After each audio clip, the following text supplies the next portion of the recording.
U.S. has seen 150 mass shootings so far this year, and 4 of which were in Ohio. And now a new fight over guns is shaping up in the Ohio General Assembly. Local 12's David Winters shows us the proposal aimed at ending that cycle. David?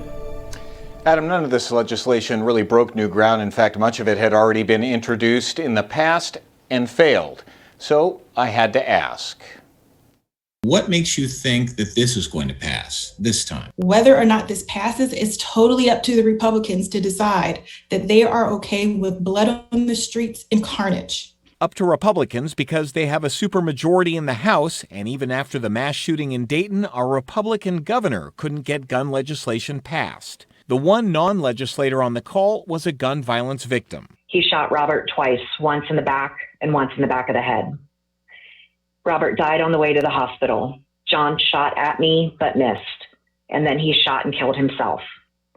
My children were home in the next room. The Democrats laid out their 6-point plan, bills that would require background checks for private sales, a red flag law that would temporarily take away guns from people in mental crisis, a gun safe bill which would increase penalties for not keeping guns secure, allowing local governments to create local gun laws, repealing the Stand Your Ground law that just passed in Ohio, and changing the proposed bill that allows school staff to carry guns. But those opposed to restricting the ownership, transfer, or use of firearms point to tragedies like what just happened in Indianapolis. 90% of these mass shootings take place at places where lawful carry of firearms is prohibited. Gun proponent Joe Eaton says if people at the FedEx facility had been armed, they might have been able to stop the gunman, so more people carrying guns would make the streets safer.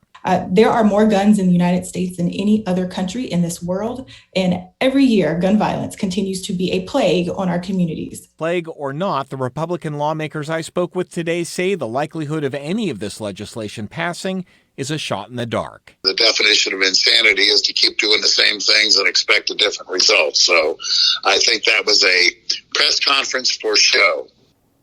Representative Seitz did say that he would support legislation that would require the updating of the database of people who should not own or possess firearms. Adam, Paula? All right, David, thank you for that. Now, the Democrats did get their bills in before the legislation deadline, so their bills will be read but may never make it out of committee.